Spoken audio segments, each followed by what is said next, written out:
What's up guys, Syiler here, and I am back with another mount guide, this time showing you how to get the Kor'kron Juggernaut mount. That is the mount I'm on right now. It's the metal scorpion with the drill and the saw. It looks pretty damn cool.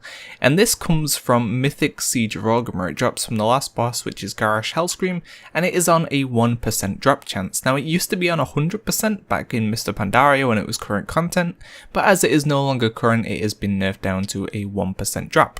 So you will need to do it, hopefully, once, but you may be in there a few times to actually get it. So we're going to head to the Veil of the Eternal Blossom, and we're going to head to this kind of like hidden chamber underneath. We're going to make sure we are on Mythic raid difficulty, as the mount will not drop on normal or heroic. Raid size doesn't matter because Mythic is always 20 men, so do make sure you are on raid difficulty Mythic, and then head inside. All of this trash on the way to the first boss can be skipped. It's up to you if you want to kill it or not. If you pull it, you can kill it. It doesn't really matter. And this is going to be a semi-difficult solo for a 110 player. As long as you have around 8 ATI level, you should be able to do this. But it will be a little bit difficult. You will need to pay attention to things and, not think it's going to be a complete cakewalk. So the first boss up is Immersius, and basically the aim of the game is to DPS the boss down until it hits 0 HP, and then it will split up into oozes, and you will either heal the oozes if you're a class that can heal them, or DPS them if you only have DPS. And every time you kill or heal an ooze, he's gonna lose permanent HP, and the goal is to get him down to 25% HP. Once he hits 25%, then the fight will end and you've basically won. So this is going to take you some time. It took like 7 minutes or something for me to finish this fight. I think it's a little bit easier if you're able to heal them, but as I'm Hunter on this, I'm not able to heal any of them, so it is quite slow. But just make use of movement spells just to get you around the room, range abilities, things like that, just so you can kill off as many oozes as possible. For example, I'm putting down traps, I'm making use of harpoon, I'm basically doing whatever I can to get around the room and kill as many off as possible. Eventually you'll get all that you need and the boss will end, and then that'll be the fight done. In terms of difficulty, it isn't just don't stand in the puddles and just kill the oozes. The fight itself is pretty low damage output for a 110, so you shouldn't have any issues living. It might start to hurt a little if you do hit the enrage, but even then it shouldn't be that big of an issue. But just kill the oozes and you should do it roughly around the enrage anyway. The next boss, luckily there's no trash, is going to be the Golden Lotus, and basically every time you get these guys down 33% HP, then they're going to split into like a phase 2 type thing, and each of them has their own unique HP pool, and the goal of the fight is to kill all 3 of them at the same time. If you kill one early, it'll start to do a cast. Once the cast is finished, it will heal. So you do want to try and get them all down at the same time, do AoE, cleave or whatever, and whenever they split into their phase 2, just deal with their phase 2 ad and then they'll come back. And just rinse and repeat that, so you can see that guy just split into 3 different mobs. I'm going to run around the room and kill his 3 different kind of embodiments. And just keep repeating that, basically. Just kill the ads that they summon when they do split up. And then once they do get to sub 33%, they've done their final kind of phase 2, then just slowly DPS them down and make sure all 3 die at the same time. Once you've done that, they'll all die and the fight will end. It's pretty simple. Once again, not really too high damage output. There is one of them that will summon one ad that kind of fixates on you and it will do damage increasing over time. So I would prioritize killing that guy first, as if you leave it alive too long, it will start to tickle. So I would definitely recommend getting that guy down. So we're going to head down here towards the mines and we're going to kill this mini boss. Nothing too special with this guy, he's just literally, he does like a frontal cleave, which does hurt a little bit, but it was meant to be soaked, I believe. And by multiple people, but it doesn't really matter, it's whatever. So we're going to run through the mines and we're going to head to the next boss, which is Nourishing. Now this fight will take quite some time because the old goal of it was you would lose corruption and you would start to do more damage. But as we are on our own, we can't do that. So it is going to be quite a long fight, although even then it shouldn't be that big of a deal. So you're going to wait for the RP to finish, and eventually you'll be able to talk to Nourishing and you'll be able to start the encounter. Eventually. Good old RP, slowing it down. This run in general is going to take you quite a long time each week. That's why I've kind of put it into its own video instead of including it in the solo raid guides video, because you're going to see this video alone is like 30 minutes, even with me speeding up the footage quite a bit. So yeah, expect the runs to take you about 50 minutes, an hour, depending on your gear each week. So it is quite a commitment just for the mount, but it is quite a cool mount, so I'd say it's worth it. So eventually the boss will spawn, and basically you just need to kill down this amalgamation of corruption. As I mentioned, you can see your corruption bar in the center, and that reduces the damage you can deal. So if you get it to 0, you'll deal more damage, but the only way you can reduce it down is by clicking the golden orbs around the room, and if you click any of those when you're on your own, then the boss will despawn because there's no one for the boss to fight. Now if you're hit with a friend, then one of you can go clear your corruption, you go in there, you kill the mobs in the kind of orb room, and then you'll come back and you'll have low corruption, you'll be able to do a lot more damage to the boss, making the fight a lot quicker. But if there are 2 of you here as well, the fight should be pretty damn quick anyway. But if you are on your own, do not click the orb as it will reset the fight. I would not recommend doing that. So once the boss is dead, it does do kind of like a cutter, like a beam that goes around the room. Just run away from it, you don't want to take unnecessary damage. We'll move into the next room, which is the Shower of Pride, and you need to kill all of these little ads. They're a little bit annoying for 110 because they don't aggro onto you properly. So just kind of slowly run around the room, AoEing them down, and get them all dealt with. There's not really an easy way to pick them all up, unfortunately. Not that I've seen anyway. So just run around, pick them all off, and then once they're all dead, we'll spawn the boss. So it's pretty damn important that we do actually kill them all. We'll get there eventually. A few more left. Okay, last couple. There we go. So they're all dead, and the Shower of Pride is about to spawn. So this is a little bit of a DPS race, as there's a few mechanics on this fight that you can't handle as a solo player. So I would recommend using as much damage as you can. You know, use your cooldowns here, use your bloodlust, whatever it is you can do, just to kill the fight before he does one of his phases. Because if he does, you're going to either be put in a prison, which you can't escape from on your own, or he'll do like the Pac-Man room. I can't remember which one comes first. But either way, you can't handle those mechanics alone. So, yeah, I would recommend, or definitely you need to do as much damage as you can to kill it before any of those things happen. Now, a decent geared 110 should have no problem doing that. As I said, like 880 should be more than enough. If you've got like a pet you can use for bloodlust and stuff, great, do that. But just make sure you can put out as much damage as possible. And then we're going to wait for the RP to take on. Once that happens, a portal spawn taking us to Orgrimmar. Speak to your faction guy, and then eventually it will summon a portal again, and that will take us to the docks. So from here, our goal is to kill all of the cannons. So you want to kill the mobs in front of the cannons, and then use the kind of landmines to blow it up, unless you do what I do and accidentally hit the cannon, and then you're in combat with it. And then that will blow up the cannon, and you want to rinse and repeat that for all of the cannons along the docks. It will take a little bit of time, but not too long. There is one that I just missed as well, it's to my right. I would recommend picking that up sooner rather than later, although you have to head back that way anyway, so it isn't that big of a deal, but just in case you're wondering where the other one is that I miss, it is going to be back along the docks. And here I put down my caltrops, and yeah, they permanently try and hit the cannon, which is immune. Good times.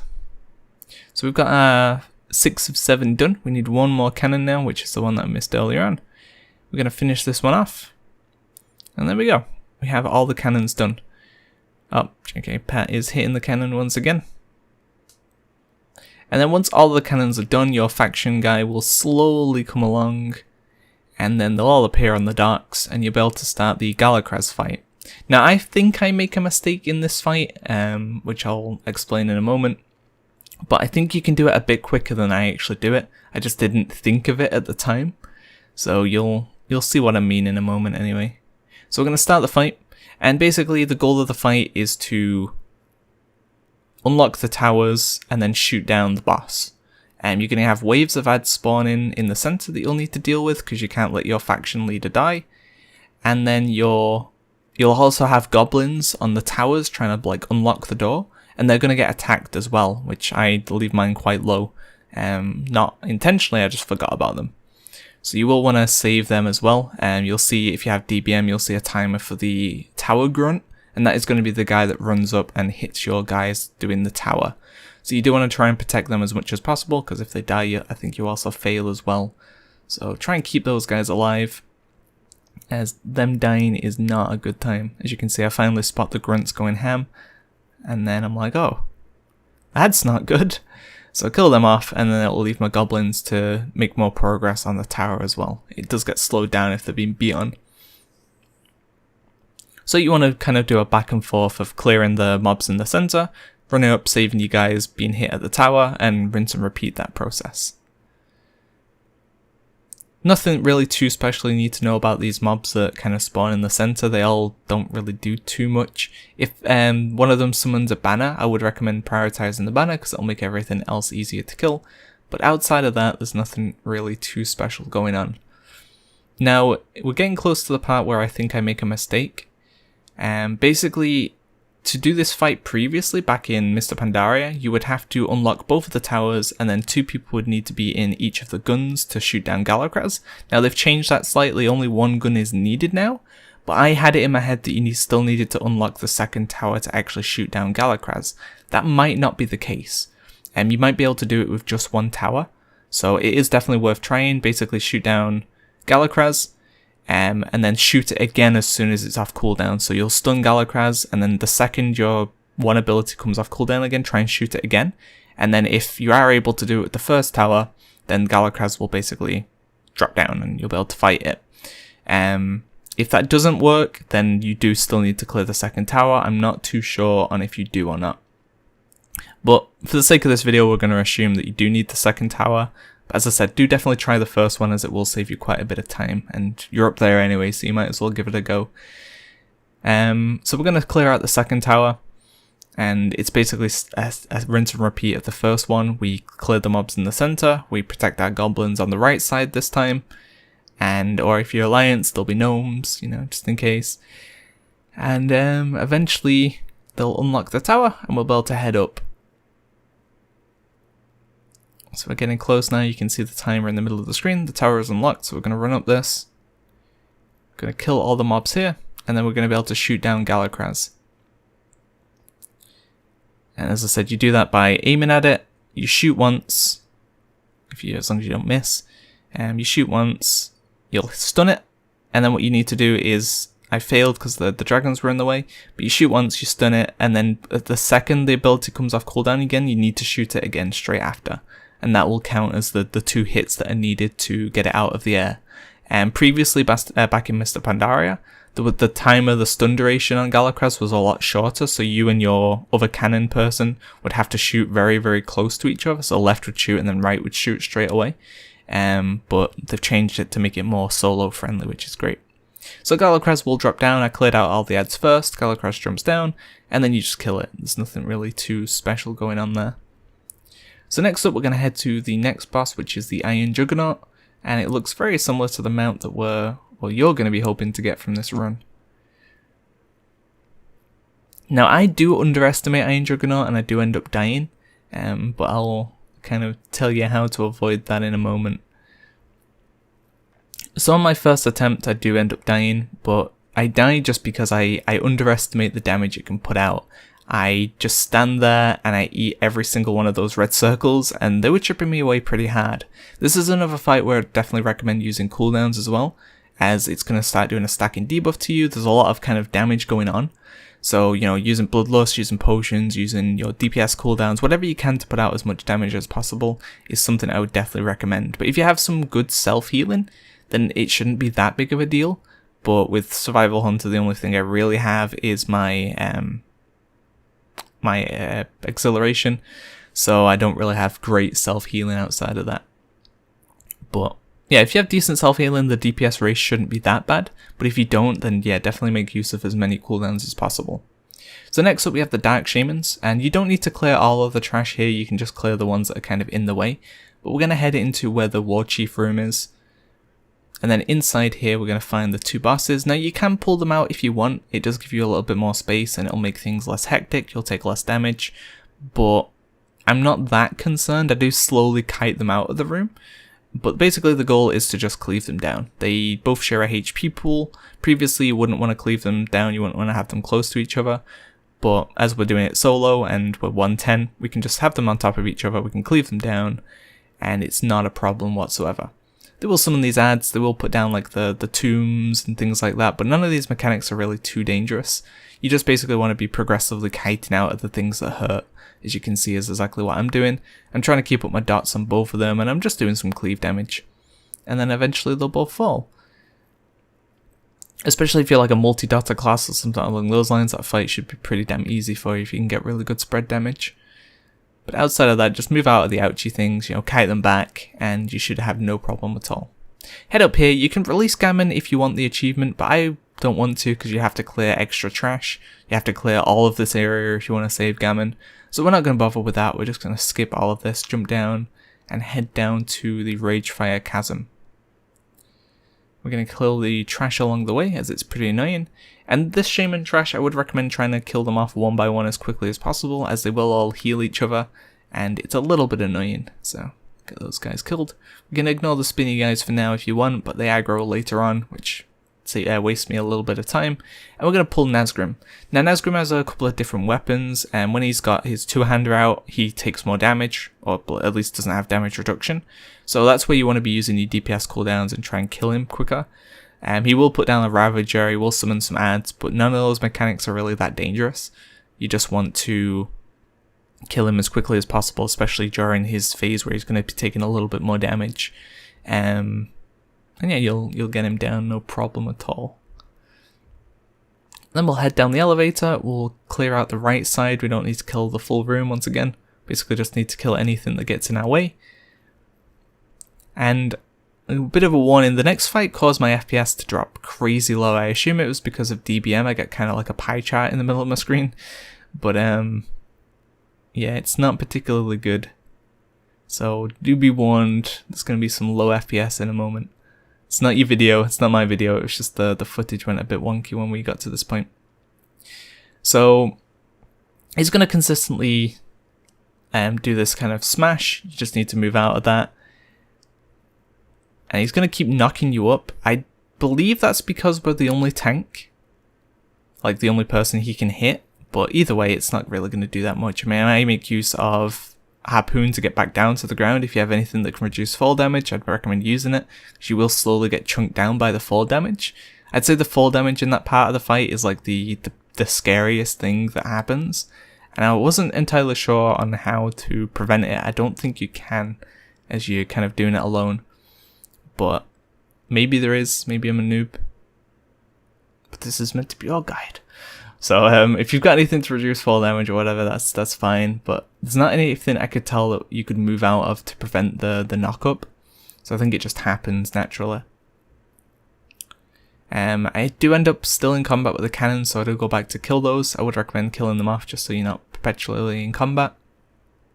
But you don't have to. I mean, there's nothing we really need to mount up for or anything along those lines. So you don't really need to get out of combat. I just don't like being in combat. So we're going to kill all these off, and then we're going to head to the right side, which is going to take us to the Treasures of Pandaria. And here we're going to find the Storeroom Grunt, kill him off. And then we're going to activate the chest behind him with the password General Nazgrim and for the War Chief. And then we've got this fight. This fight is a little, I guess, annoying. It's a bit long. You have to basically clear all 4 sections on your own, which takes some time. And basically every time you kill one of these mobs, you're going to get points onto the bar. The bigger the chest, the more points you're going to get. So you do want to be prioritizing the bigger chests to start out with. I end up taking the wrong route, and I go the kind of long way around. All the big chests are on the left side. And I end up going kind of like counterclockwise. I should have gone clockwise. But we get there eventually, and you'll see this guy's going to give a good chunk onto the bar. There you go. So I should have been killing the big ones off first. It's going to save me a lot more time. But either way, isn't really going to make that much difference. You should still have plenty of time. It is a race against the time as well. You can see the timer in the top. And that is the timer to get both sides unlocked. So we have to do that side, and we run over to the adjacent side. Actually, not adjacent, diagonal? Either way, head over there, and we're going to clear that side out as well. And you have to do that before the timer expires. So this time we're prioritizing the bigger chest first, just to get those big juicy points. And then once we've done that, we can click the lever, and then that will stop the timer, at least for phase 1. Then we're going to move into the next room, the timer will reset, and we basically have to rinse and repeat. So we're going to click all the boxes, fill the bar, click the lever, and then head to the other room that we haven't cleared yet. And then once all 4 rooms are done, as long as we've done it within the timer, then the fight will end and we're good to go. Cleave spells are definitely good here, you know, click multiple boxes at once because they do take a few seconds to kind of activate, and then just cleave them down, I'd say is the better way to approach this. They don't really do any crazy mechanics or anything like that, they're basically just waves and waves of trash. Like obviously the bigger mobs hurt a little bit more, and they have like a mechanic or two, but none of the mechanics are particularly dangerous, so you can just kind of, you know, AoE them down, clear them on top of everything else. And there we go, we've done that. We can head up, we can get our rewards from the chest eventually, and then we're going to head to Thok. So we're going to head the door on the opposite end of the room, not the one that we entered, but the one on the opposite end will have opened now, and that will take us down to Thok's room. And this is going to be the big dinosaur. So one thing to note, if you are a if you're a hunter and you switch to BM spec, you can actually tame this pet. I end up doing it in this video. I do take him low just to show you how to kill him, but then I feign death and stop the recording, tame him, and move on. It will count as the boss has been killed if you do tame him, so that's fine. It's not going to kind of kill off your run. But in terms of the actual fight as a non-hunter, if you don't want to tame him, it's literally just a bit of a DPS race. There's nothing really special going on.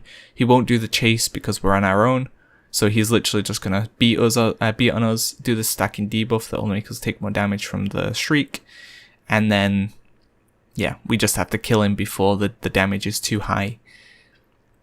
But I mean, I have like 5 stacks now, he's nearly dead, and he's doing maybe 5% of my HP bar, if that, with each one. So it really isn't that high damage. You shouldn't struggle with the damage output from this whatsoever. So there you go, it gets low, and then I feign death because I do actually want to tame him. So that boss is dead, and then we're going to move on to the next one, which is Black Fuse. So we're going to head in a straight line all the way back through the Treasures of Pandaria room. Going to skip past the chest, and then we're going to head through the door that we can see right at the end. And that will take us to Black Fuse's room. There will be some waves of trash that we have to kill, and there's also a cutscene, so get ready to press that escape key just to skip it by. There we go. Skip that and then start the waves of trash. So you're just going to kill these off. Every time you kill one set, a new set will spawn, and then eventually you'll be done with all of these. It does take a bit of time, but once again, nothing too crazy. I mean, the mines, that one I jumped into, it did like 200 damage. So there's nothing too dangerous or scary on this trash whatsoever. So we're done with all of that, so we're going to jump down now, and we can start the Black Fuse fight. Another fight where there's nothing in particular we need to worry about. You won't need to worry with the treadmill or the conveyor belt that you had to do. It's literally just going to be a case of move out the soul blades, kite him around a little bit, and kill him off. He's quite squishy, dies pretty damn quick, so once again this should be a pretty easy fight. You should kill him before any of the real mechanics start, and even if you don't, then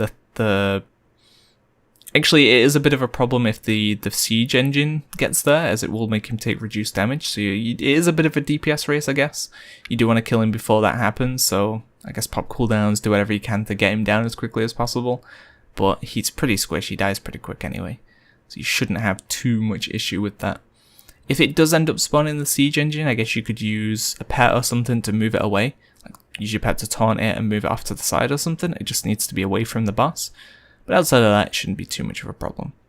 Now for your alliance, you'll have to kill that hallway of trash, but because we're Horde, we get to skip it. And then we're going to clear out this room. And once all of this is dead, we can click the crystal in the middle. So there are a few mechanics on this fight that can actually get you killed. First of all, we're going to have these guys. The Bloodseeker is one that I would kill first or second, just because he summons these like bloods that will heal, and it just makes things a little bit slower, so I would get him out of the way first or second. And the gun guy, he's a little bit annoying, but he isn't that big of an issue. So I kill off the Prime next because he does do that, like in case, or at least I tried to, and then he encased himself, and I kind of leave him alive a little bit too long, and he is encased back up again, which is annoying. So we move on to the poisoned mind instead, and then we kill off the Prime the next time round. But getting the Prime out of the way sooner rather than later is nice because it just saves you a bit of time. And then the Manipulator. This guy, as soon as he's alive, you want to be able to kill him, because he's going to summon these bugs around the room, and then he'll make you walk towards them, and if you reach them, you die. There's no real way to get out of that. You can make your pet hit the one that you're being pulled to, and it will block it, as long as it takes enough damage. But the easier way to deal with that is just to kill him off before you get mind controlled. So prioritize him down. As long as the Prime's not alive still, you shouldn't really be delayed in killing him too much, but I do mess up. And you can see how much extra time I had to kill him before he did the mind control anyway. But yeah, definitely try and get the Prime out of the way before he's spawned, and then you should be able to kill him off no problem before he does anything too spooky. And then everyone else doesn't really do anything too dangerous, really. Then we head down to the final boss, which is going to be Garrosh Hellscreen. And here we're going to see the final fight. It's going to be quite a bit of RP once again. We've got to wait for that. But once that is done, we're going to see Thrall once again be the god that he is, which is not a god. He's going to be useless. Seems to be a recurring theme of Thrall. I would like it if he, did something. He doesn't even really help us in this fight either. He's just in the way. So he's going to be blocked. He's going to be like, no, my elementals. And then he's going to have a one-on-one duel with his hammer. He's going to get slaughtered. And we can finally start the fight. Thanks, Thrall. Thanks for wasting our time. Good show. So we can pull Garrosh, and Garrosh is a 4-phase fight, I think it is. But basically, you just want to DPS him down. There's nothing really too crazy going on. You can move out of the melee weapon swirl if you want to. It's going to do pretty low damage.